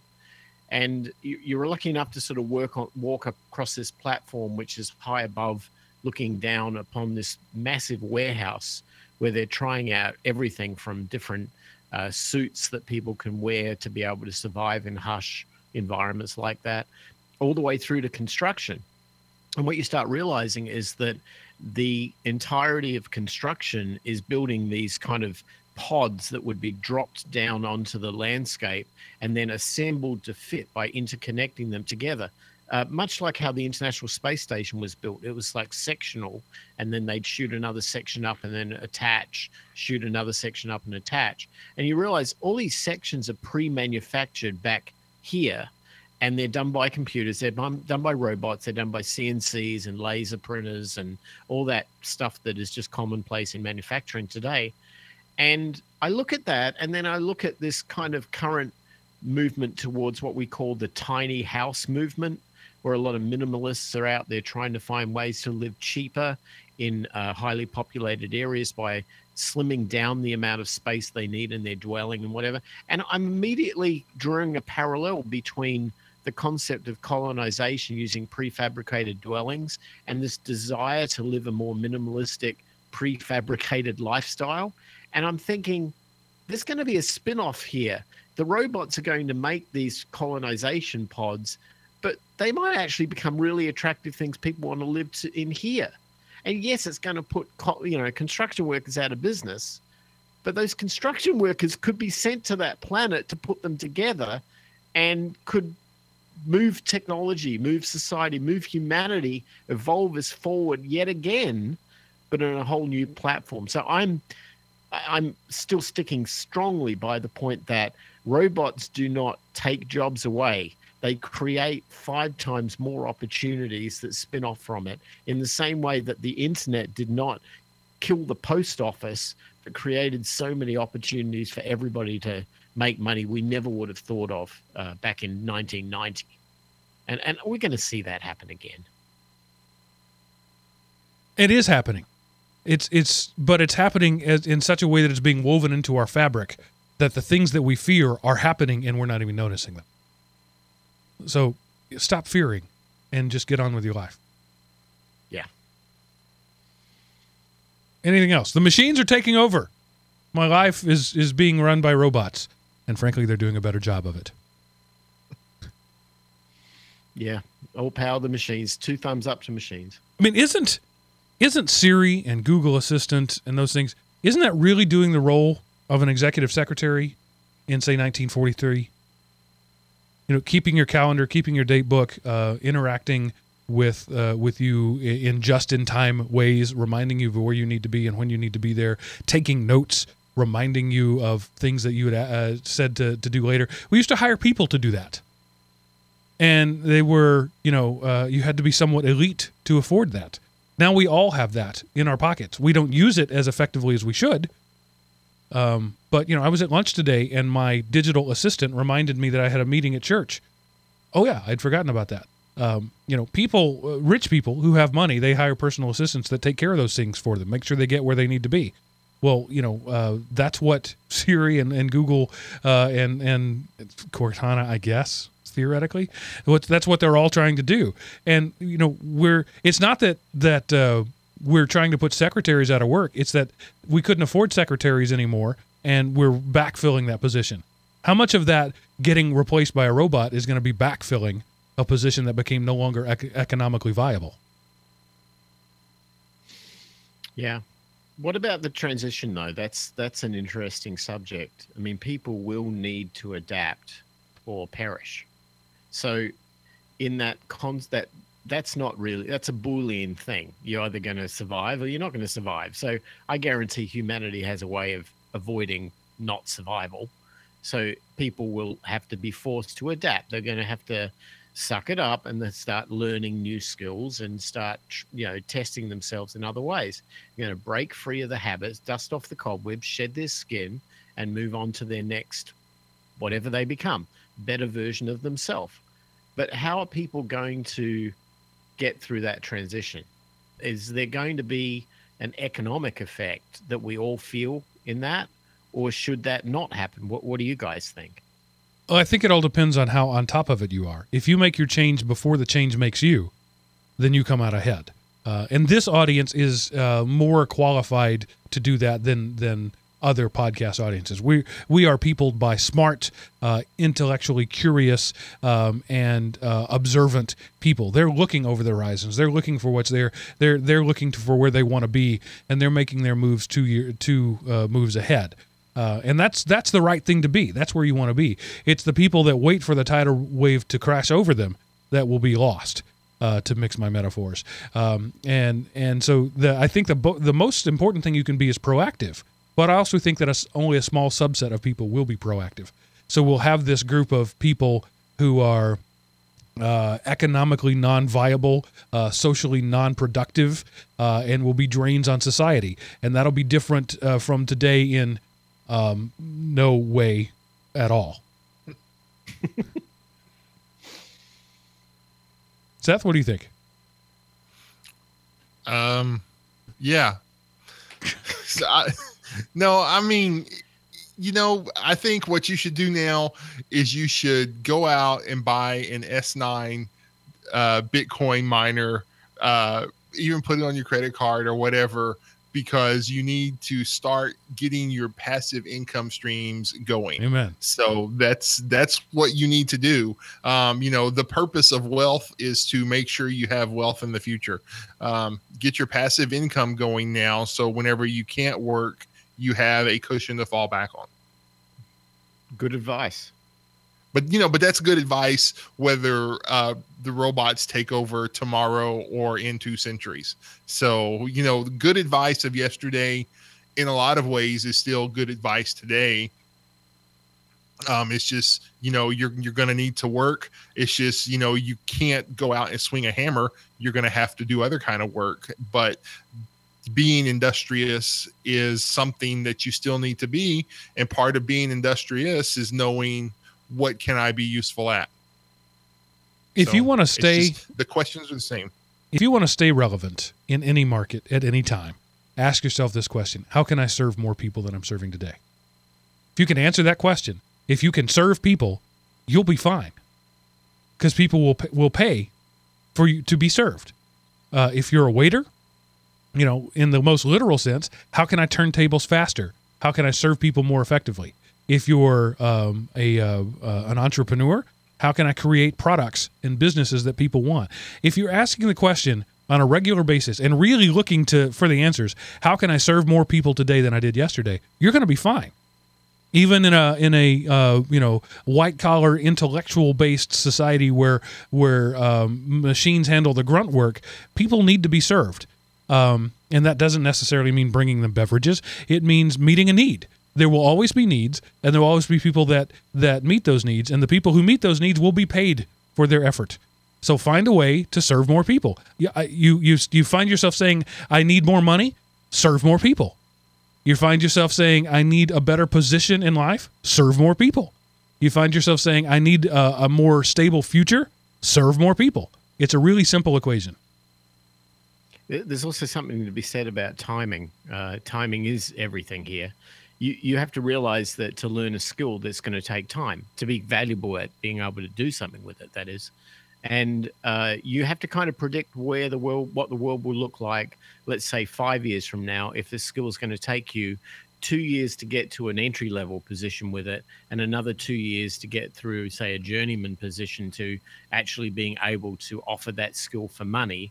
So you're going to be 5 years in. You have to sort of punt and go, what do I think the world will look like in 5 years' time? What you need to do is to not try and let other people tell you what they think about what the world's going to look like, but you have to go out there into the world and see it with your own eyes and see a need and look at what you think the world is going to need in 5 years' time and be that thing, be that person, offer that service. And you can do it. It's not hard. It's just people got to get off their couch and go and do that sort of thing. And then the other thing, huge opportunity in fixing vending machines, from what I hear. Yeah.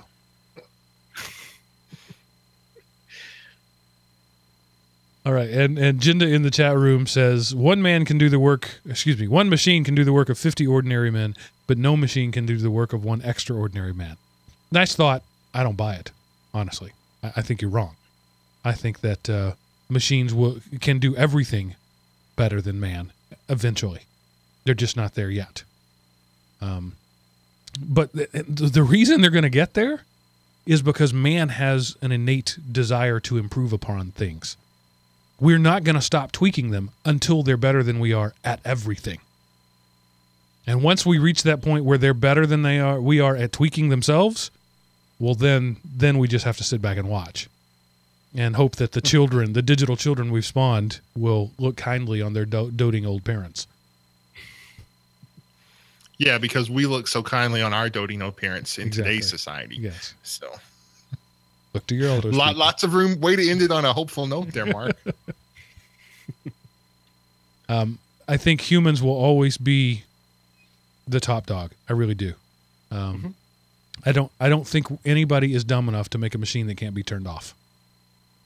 Although if you're Skype, you really don't want to be turned off. Microsoft makes it really hard. It says, I'm going to go down here and be in the system tray for a little while. Oh, you needed me again? No, I really didn't, Skype. Are you sure you want to shut me down? Yes, I want to shut you down. So we're going to have that. But I think in the end, the humans will always be the master of their creations.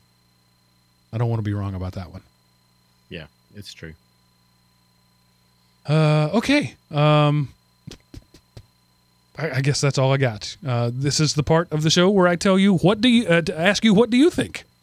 Go to elementop.com, as Allah did, as Judy did, as Anonymous did, as Jeremy did. Let us know what you think.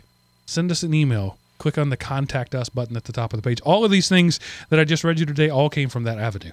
So it does work. It does work. Or you can send an email to geekrant@elementop.com, and that'll go to all three of us, as Miles tested earlier in the week to make sure that it actually did work. Or you can dial 559-IAM-OPI and leave us a voicemail, and we'll play that on the air, most likely. On the air, on the bits, on the electrons, most likely. But, what do you think? What's the guy? I can't remember the name. But the quote is that the smartest person in the room is always the room. Together, we're smarter than any one of us. So tell us what you think, and let's chew on the truth together. Yeah, but none of us is as dumb as all of us. So that's a good point too. That's the corollary people keep forgetting. A person is smart. People are blind, dumb, panicky animals, and you know it. It's Tommy Lee Jones, Men in Black. And now, Seth, I have to ask you, what happened this week in history? All right, Mark. On October the 17th, 1907, the first transatlantic wireless telegraph service was kicked off. And, okay, this is an East Texan trying to pronounce an Italian name. Guglielmo Marconi. So, again, I butchered the name. I'm sorry. I've lived in East Texas most all my life. He officially opens the first commercial transatlantic wireless telegraph service, which runs between Nova Scotia and Ireland. In 1909, he was jointly awarded the Nobel Prize in Physics with the German radio innovator Ferdinand Braun. After successfully sending radio transmissions from points as far away as England and Australia, Marconi turned his energy to experimenting with shorter, more powerful radio waves. He died in 1937, and on the day of his funeral, all British Broadcasting Corporation's stations were silent for 2 minutes in tribute to his contributions to the development of radio. And so that happened this week in history, Mark. And now back to you. And just so you know, YouTube offers multiple ways to pronounce that. I tried my due diligence, but it's hard. The most common one seems to be a combination of a popular Sesame Street character and his type of eyes, Guglielmo. So who knew? I never knew his first name. I've just heard him referred to as Marconi. He pioneered this stuff. The transatlantic, think about that. Sending radio waves across an ocean in 1907. Yeah, and you know, and just as you can go back and find doctors who gave you medically facts that the human body cannot run a mile in 4 minutes, the experts of the day said that this was impossible because radio transmission couldn't go further than line of sight. Now, technically they were true, and what happened was it bounced off of the ionosphere and came back down, and that's how they were able to do it. So, but anyway, just because somebody knows something to be true, don't make it so. Good point. Just what makes that little old ant think he can move a rubber tree plant. 1907, 110 years ago, and my, how the world has changed. Imagine what the world is gonna look like in just a few years. The things that right now are just projects that people say can't be done, are going to be in the history, and they're going to be the building blocks of the current technology. That's what excites me. I wonder how much the transatlantic telegraph prices went down on October the 18th. That's what I wonder. Stock options? So, yeah. Well, no, because, you know, think about it. There was only one way to get, well, okay, you could do it by ship, but if you wanted to get a message from New York to England, you know, it was and it going through that cable, and you can only go so fast, you know, and do so many transmissions. So now that there is another way to do it, I bet you that competition it forced a rate decrease. I'm sure it did. And I bet Just people curious. were even put out of work.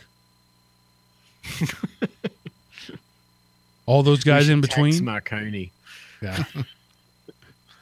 All right. Now, Seth, what do you have this week to lower my productivity, thus making you look like a better hiring option?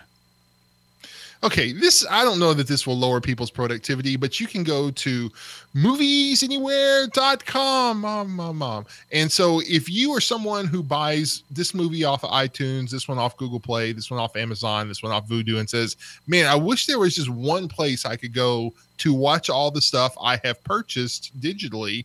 Well, now there is, moviesanywhere.com. For the people in the history buffs, this grew out of Disney moviesanywhere.com, I believe. But now they thought, hey, why get all of our pie when we can get other people's too? And if you go and sign up, you can get free movies if you link accounts. So moviesanywhere.com for a way to put all of your purchased digital content in maybe a few fewer baskets. I wonder if there's a Roku app for this. Not a big deal, but other people maybe. If there was a Roku app for this, I'd be all over it because I have stuff on all those things.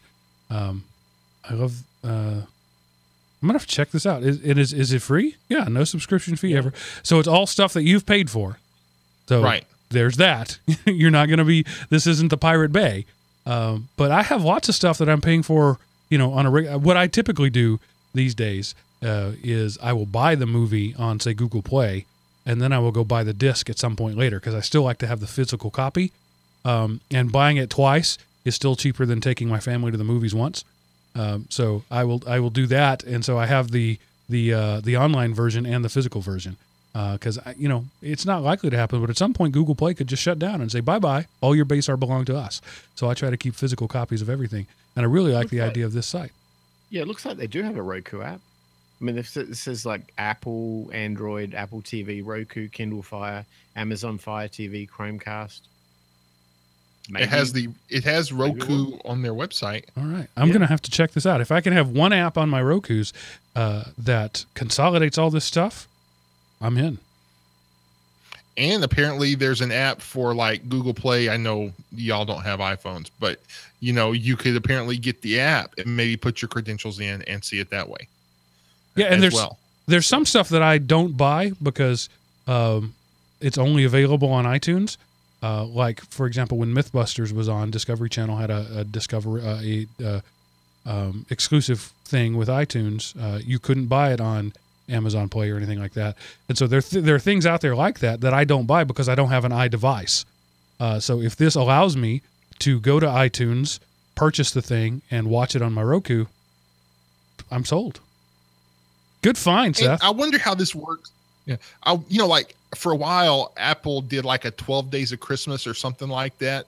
And one of the things they gave you was the movie Hugo, which turned out to be actually a pretty good movie. I was surprised when I actually got around to watching it. But that movie is linked to my Apple ID. So would that show up here? Because I got it for free from Apple legally. I didn't, so it should. I wonder if that would show up here. So this would be a way for you to maybe monitor these sites and, because occasionally they do freebies. So. Cool. Good find, Seth. I'm going to check it out. Thank you. I'll try. This is essentially doing what I've been doing myself with Plex. Yay! Yeah, you serve people. Now you need to pay him. That's the way it works. He served you, you pay him. And the way you do that around here, the way you leave Seth a big fat tip, don't make it 15% because you didn't pay anything for this, is you go to elementop.com/Patreon, Patreon, or patreon.com/elementop. See how that works? You can go either way. And you make a donation there. At one point, I was giving away stuff. For $1, you get this. For $2, you get this. And finally, I realized I suck at that. And so I just took it down to, for $1, it means you like us. For $2, it means you really like us. And that's just, this is your opportunity to give back to us. You can certainly do it through the tip jar on the website at elementop.com. You can pay with PayPal. You can send me Bitcoin. There is one anonymous guy, I don't know who it is, who periodically sends me Bitcoin. I appreciate that. Patreon is just, I like the platform, even though they take I'm not going to say significant, they take a cut of the money. I lose money when you do that. Actually, the only way I don't lose money is if you do Bitcoin. PayPal takes their cut. Patreon takes their cut. I guess Bitcoin has the transaction fee, so everybody's getting their cut. But I like Patreon because I like the platform, so that's why I push that one. And yes, you do have to give them a credit card, and yes, they are going to be spying on you, so just accept that. Pull your tinfoil hat a little tighter on, but they will be watching you from that moment on. They'll install spyware on your phone and on your computers, and they'll be watching you with your cameras. But you've got the tape over the lens, so you're good.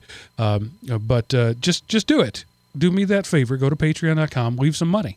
And if you want to tag it, this is for Seth, I'll give the money to Seth. I promise you I will. And I'm good for my word for that. But that's just a way that you can support us directly. Another way you can support us indirectly is go to iTunes. I know. You can stop swearing now. I know.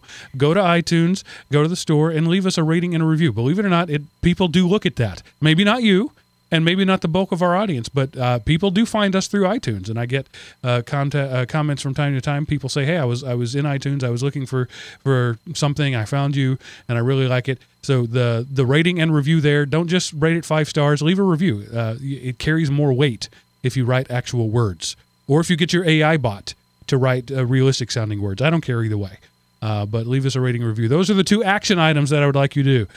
Go to patreon.com, send us some money. Go to itunes.com and leave us a review. And thirdly, be like Judy and go be awesome and serve people.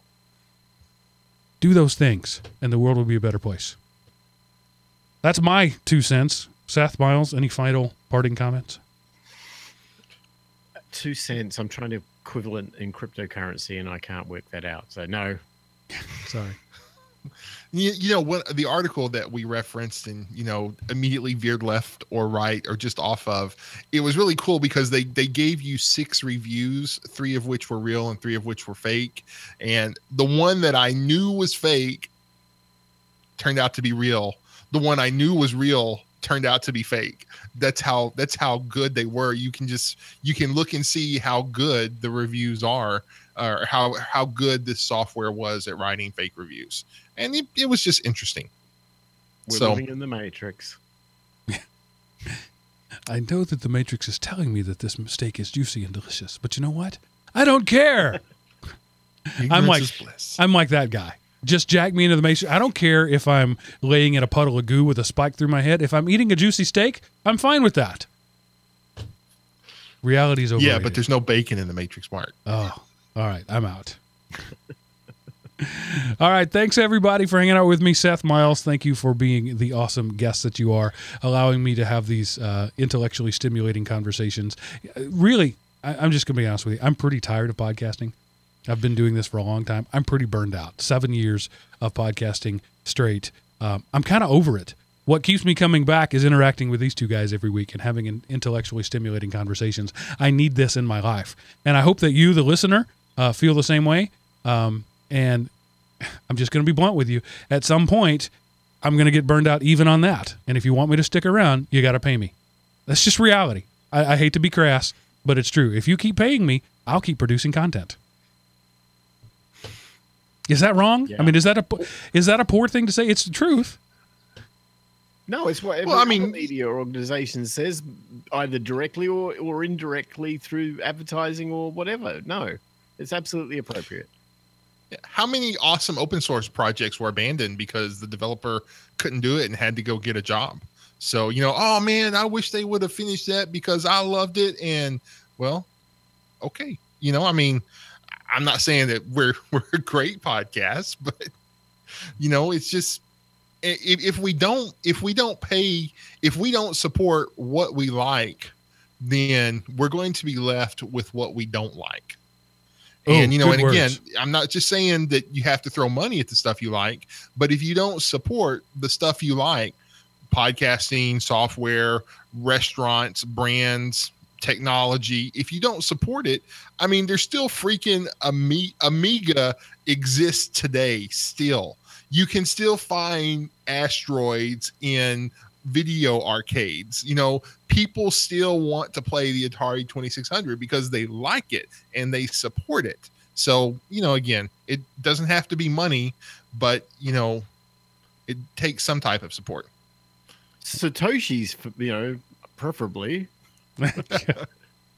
Which brings us back to my mantra for 2017. I'll have to come up with a new one in a couple of months. Pay for what you like. Good night, everybody. Bye.